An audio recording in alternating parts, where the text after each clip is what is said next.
Dites-moi, Jean-François Killy, d'abord bonjour. Bonjour Jean-Jacques. Les questions sont nombreuses. Oui. Je la reposerai sans cesse, cette question. Et je vais vous la reposer encore une fois. Comment nous préoccupons-nous des raisons qui font que des adolescents s'équipent d'armes blanches et les utilisent pour blesser et tuer? C'est la question de fond. C'est la question fondamentale. Hein, fondamentale.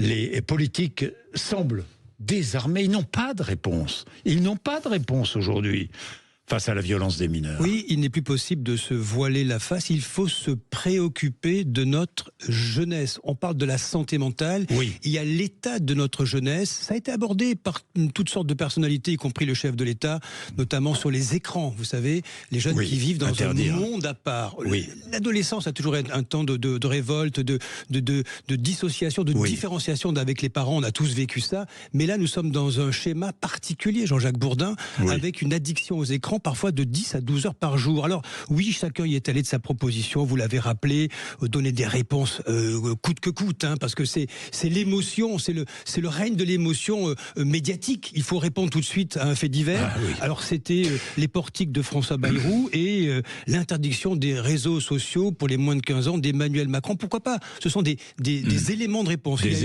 Nous avons eu la joute politique qui était inévitable. Marine Le Pen qui ne s'y est pas trompée, qui dit à l'Assemblée nationale, il s'agit bien d'un drame et non pas d'un fait divers sur lequel on brainwasherait. Réponse au président de la République à distance. Le problème, Jean-Jacques, c'est que de ne pas parler de ces difficultés fabrique de la sidération quand les drames surviennent et de l'émotion médiatique. Les réactions des leaders nous montrent qu'ils sont totalement dépassés. Ils n'ont pas de solution, ils n'ont que des idées jetées ça et là. Et vous avez raison de rappeler que près de Chaumont, il y a nos gens, 3500 habitants, pas plus. Nous ne sommes pas dans une cité de non-droit hors de contrôle, c'est une ville tranquille. Ce n'est pas un fait divers, c'est un fait de société. Mais évidemment. Et les politiques sont dépassés. Parce que ce drame s'ajoute à une trop longue série d'attaques mortelles au couteau. Oui, il faut rappeler les professeurs Samuel Paty, Dominique Bernard, tués dans des attaques dites terroristes. Et vous avez mais là, c'était terroriste.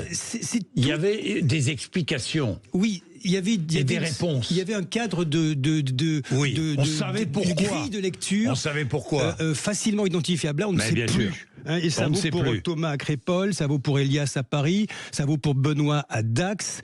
Et aussi, il y a tous ces jeunes casseurs, parce qu'il n'y avait pas que des majeurs, il y avait beaucoup de mineurs après le Paris Saint-Germain, dans les rues. C'est une liste funeste qui raconte une société confrontée à une ultra-violence. Sauf qu'il faut se méfier, Jean-François, et ne pas tout mélanger. Non. Ça n'a rien à voir avec Crépol, ça n'a rien à voir avec les deux professeurs. Ça n'a rien à voir, mais bien sûr.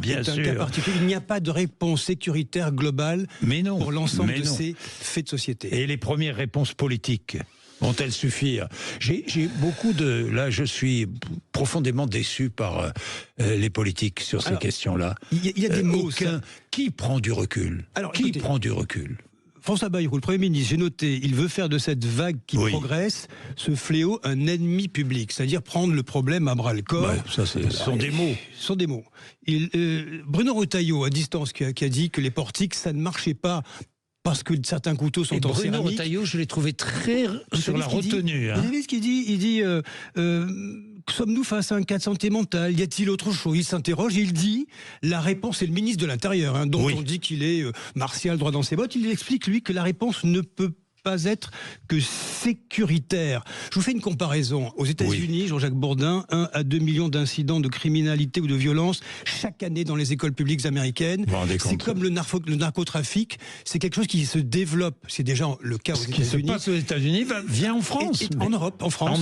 Donc c'est le cas chez nous. Il faut tout mettre sur la table. Jean-Jacques Bourdin est un modèle de société. C'est vrai qui a été déconstruit au fil des ans. Il faut regarder les jeunes. Il faut regarder ce qui se passe chez eux.